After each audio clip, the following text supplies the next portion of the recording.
Welcome to Strip Cover Lit, where we squeeze the bigger picture out of literature. I'm Adrian Fort, and we are here for the 7th of a 13-part series as we tackle Under the Volcano by Malcolm Lowry. So what happened in this chapter? Well, it begins with everyone having a bit of a good time, but when you're with Joffrey, well, Joffrey's going to Joffrey. And we get this on page 205. The consul remembered the card in his pocket, and apparently he had made a movement toward Yvonne, desiring to tell her about it, to say something tender to her concerning it, to turn her toward him, to kiss her. Then he realized that without another drink, shame for this morning would prevent him from looking her in the eyes. "What do you think, Yvonne?" he said, "with your astronomical mind? Could it be he talking to her like this, on an occasion like this? Surely not. It was a dream. He was pointing up at the town. With your astronomical mind, he repeated. But no, he had not said it. Doesn't all that revolving and plunging up there somehow suggest to you the voyaging of unseen planets, of unknown moons hurling backwards? He had said nothing. Because of this stupor, and because of the state in which he finds himself, he and Yvonne are about to fight.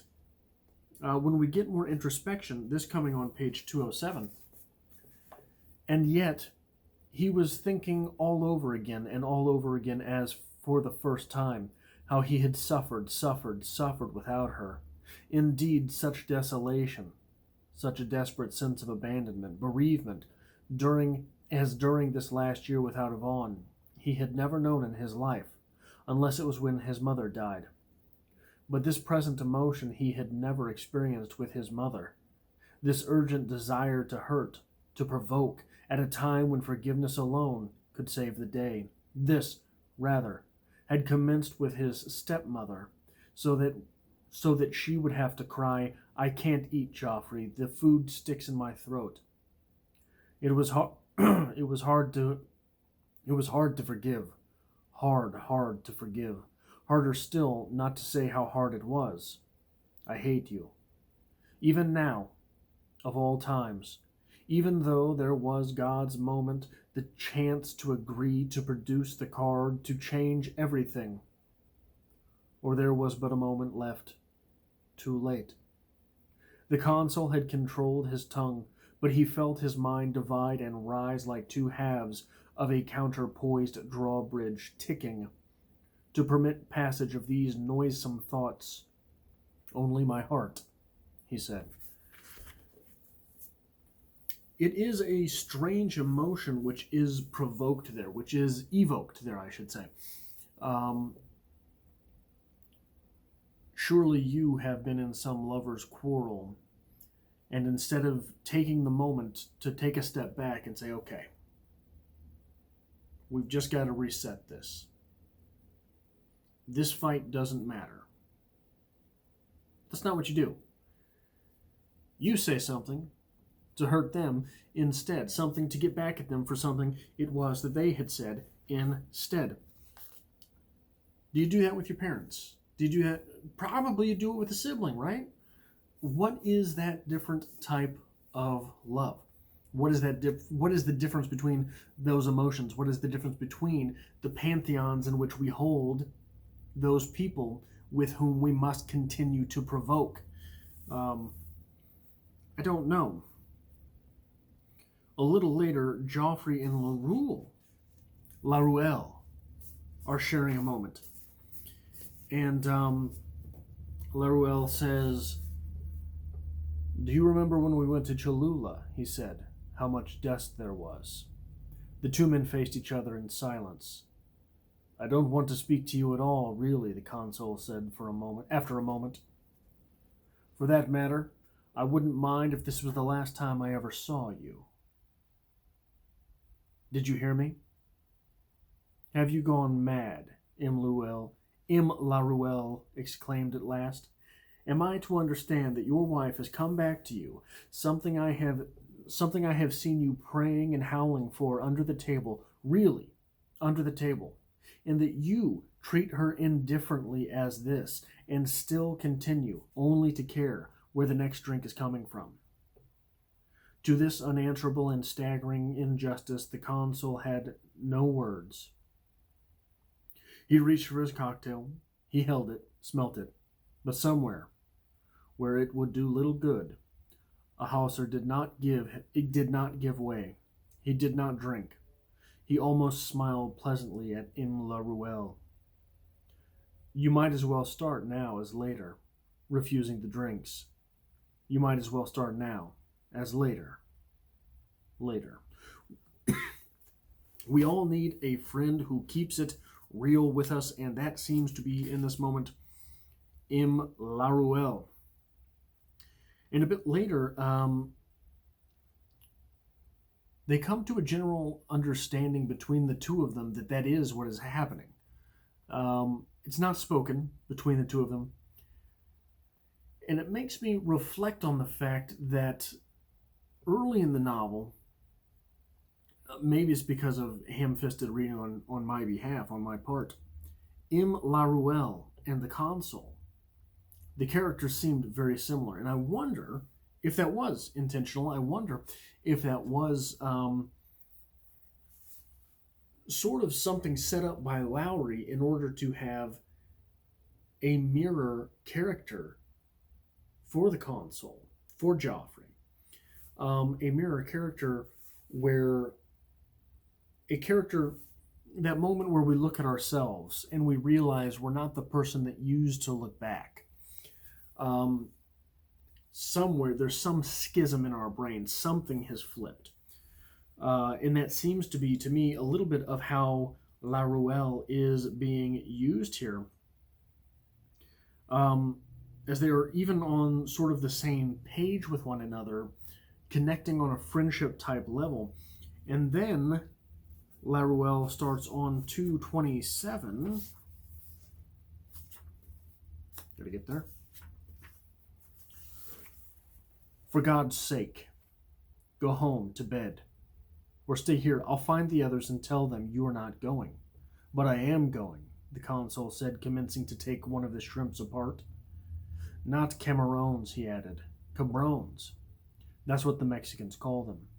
Placing his thumbs on the base of both ears, he wiggled his fingers. Cabron. You too, perhaps. Venus is a horned star. What about the damage you've done to her life?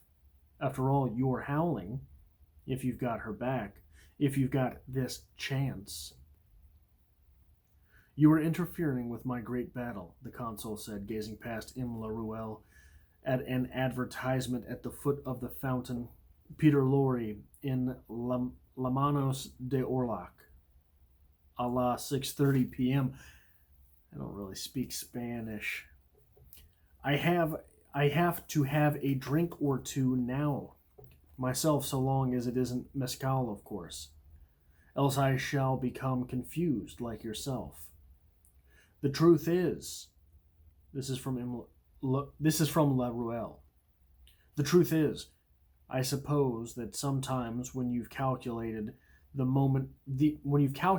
amount exactly, you do see more clearly, M. La Ruelle was admitting a minute later. Against death, the consul sank back easily in his chair. My battle for the survival of the human consciousness. But certainly not the thing so important to us despised sober people, on which the balance of any human situation depends. It's precisely your inability to see them, Joffrey, that turns them into the instruments of the disaster you have created yourself. Your Ben Jonson, for instance, or perhaps it was Christopher Marlowe, your Faust man, saw the Carthaginians fighting on his big toenail. That's like the kind of clear seeing you indulge in. Everything seems perfectly clear because indeed it is perfectly clear in terms of the toenail. From this point on, the consul, Joffrey, sort of fights with everybody. Fights with himself, fights with random people, fights with the people in his group, his friends as they might have been. Um, and he semi passes out. And then coming out of the drunken stupor, Joffrey catches sight of Yvonne and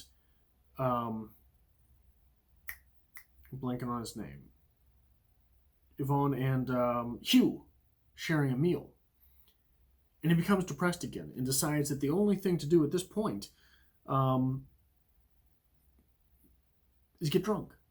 So he finds a bar and he stumbles into the bar, and the bar woman, Signora Gregorio, has this to say. Basically tells him that life sucks. Basically, she says, look, I've seen a lot of people in the same shape as you are, but you don't have the excuse, pal. Things should be all right for you. Says that you're being maybe a bit melodramatic. Says that there's tons of people who have an excuse to drink themselves to death. It's not you. Of course, I was a Kearney's girl from home, she was saying. This, she glanced contemptuously around the dark little bar, was never in my mind. Life changes, you know. You can never drink of it. Not drink of it, Signora Gregorio. You mean think of it.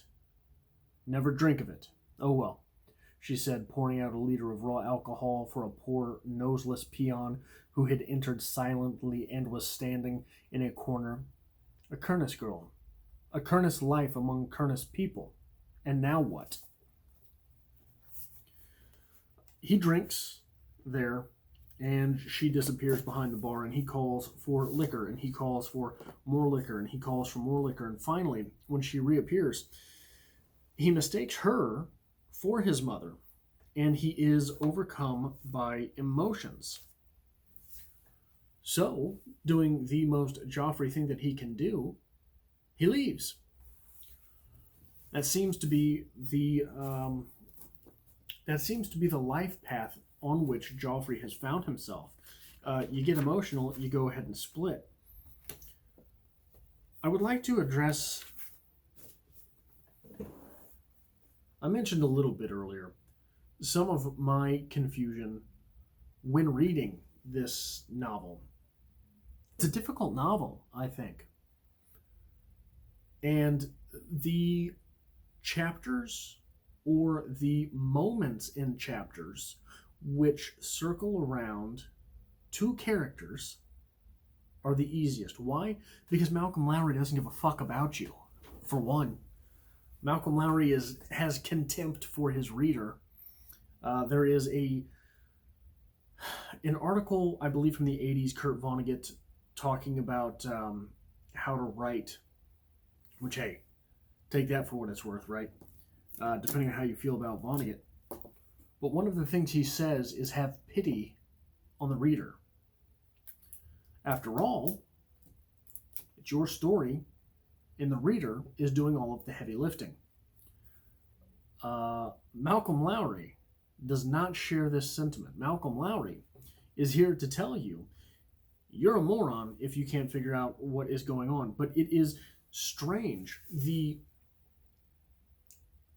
chapters which have focused on two characters have been so much easier to read because you're pretty sure you're in one head or the other. And characters like Yvonne and Hugh, we had that chapter that, was it a chapter or two chapters? I can't remember exactly, which focused on the two of them going on their horse ride, etc. Those chapters read like butter. But here, we're jumping around between so many people. There's times in the chapter where we know where we are, we know who we're with, and if those characters are distinct, as are Joffrey and Yvonne, we know whose head we're reading from, we're seeing out of. But when it is the console, or Joffrey, and M. Laruelle, it's a little more difficult. But The conversation is really good. Lowry's really good with dialogue when he allows the dialogue to speak. When he's busy trying to interlace these things with personal revelations and other things, it seems to sort of distract him as a writer, as well as at least me as a reader. But we have the moments with Signora Gregorio, where she's constantly using the wrong word in English, and he's correcting her. But the words that she's actually using make sense, and they come across as judgment.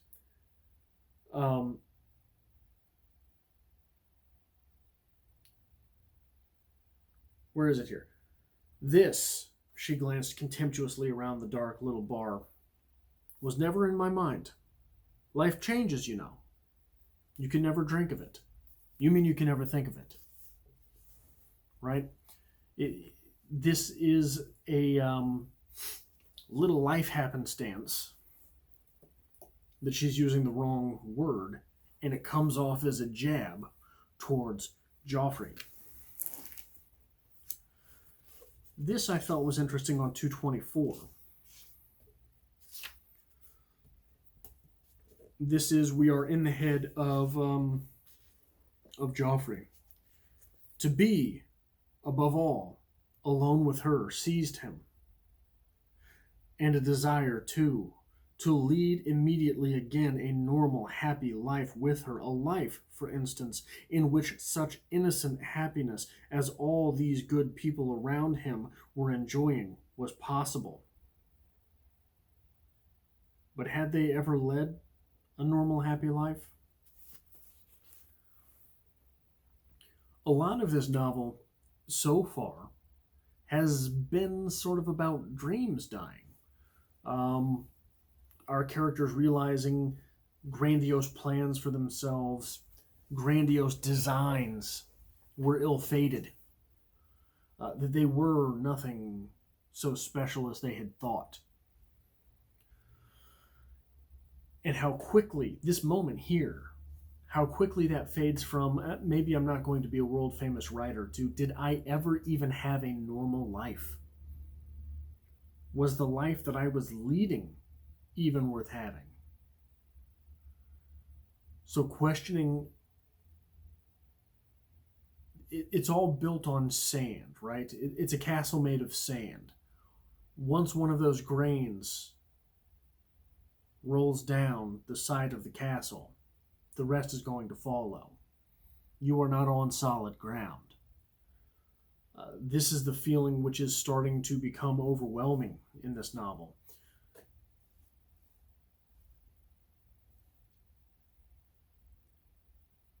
Is it that stark when your plans for the future, your goals, your dreams, the things towards which you are working, you realize they're not really there? These pie-in-the-sky ideas that you had, they are dead. They are no more. Never had they been. And when we go from that to reverting to the world in which we are living, we have been living, and we realize if that dream out there doesn't exist, the thing towards which I have been working doesn't exist, where am I now? What have I been doing? If the thing towards which I am working is no more,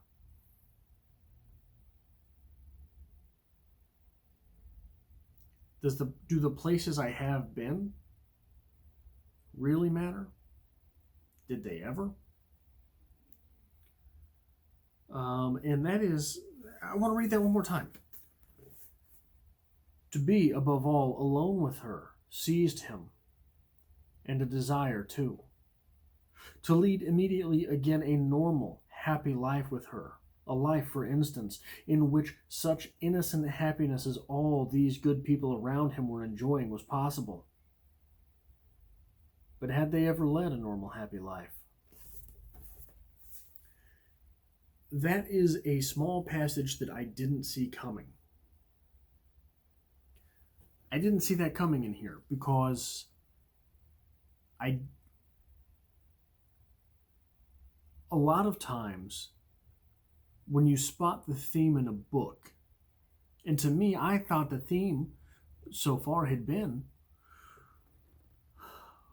this realization that we're getting older and that the things that we were working towards, like clouds, they dissipate.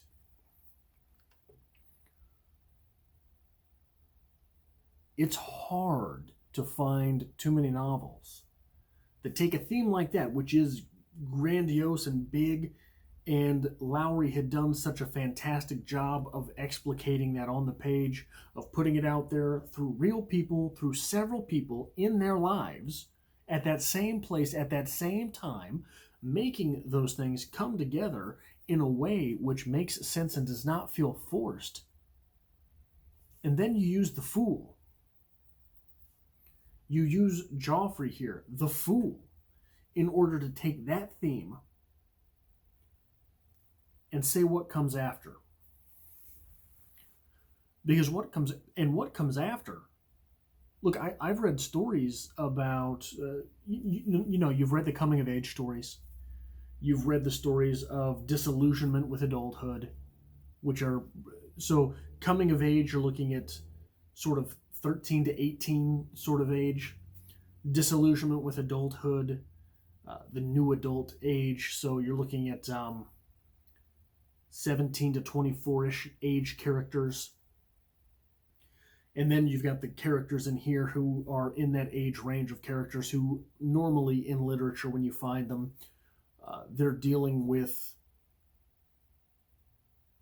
ideas of mortality, which we've had here. Ideas of nothing that I've worked for has paid off, which we have here. I've never seen, personally, have never seen, never read, never heard that next step of, and it's so real. It's so real. It's absolutely real. When you realize everything you wanted is dead, is where I'm at worth it. I've never seen that before. So hey, good on you, Lowry. So on 228, we get this. The consul was gazing upward dreamily at the Ferris wheel near them, huge, but resembling an enormously magnified child's structure of girders and angle brackets, nuts and bolts in the Volcano. Tonight it would be lit up, its steel twigs caught in the emerald pathos of the trees, the wheel of the law rolling. And it bore, thinking of that too, thinking too that the carnival was not going in earnest now. What hullabaloo there would be later. His eye fell on another carousel, a dark painted wobbling child's toy, and he saw himself as a child making up his mind to go on it, hesitating, hissing the next opportunity, and the next, missing all the opportunities finally until it was too late. What opportunities precisely did he mean? A voice on the radio somewhere began to sing a song. Samaritana mia, alma pia, bebe. I can't do the Spanish, okay? But the brilliance of this is, you have Joffrey being a drunkard, arguing with his friend Laruelle, refalling in love with Yvonne, having a fight with Yvonne, re-falling in love with Yvonne, hating Yvonne. Little before this, being happy to see Hugh. Seeing Hugh with Yvonne. You have all of these... I'm going to quit drinking. I need drinking. I need to quit drinking. I'm going to drink. All of this emotional turmoil. And he's trying to center himself right next to a Ferris wheel. What's a Ferris wheel? Up and down and up and down. It's a circle. There's a game called Circle, and I don't know how. I'm way too up to back down, right? These addictions, and we don't know whether it is his addiction feeding the problems in his life or whether he was kind of a fuck up of a person who is therefore become addicted to alcohol to escape the feelings, right? But addiction is a game called Circle. It's just the rise and the fall, falling in, falling out, falling off, all these things. And then you have a little bit after this, I'll say it returns, the console said, listening at this point. There are other minor deliriums too, Meteora, which you can pick out of the air before your eyes, like gnats, and this is what people seem to think is the end. The deets are only the beginning, the music round the portal of the Cliffoth, the overture conducted by the god of flies. Why do people see rats? This happens shortly after we realize that the argument he's having with Lowry and this moment of trying to find himself is happening right beside a Ferris wheel. So everything is circling around this moment. And it seems you have the game called Circle. And it's going to start downward. Boom, boom, boom, boom, boom, boom, boom, boom.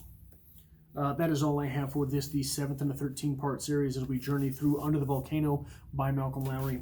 I hope you enjoyed this video. If you did, hitting the like button really helps me out on the channel. If you found this channel somehow, perchance, but not design, hitting that subscribe button will keep you around for the long haul. And I hope to see you next time. Oh yeah.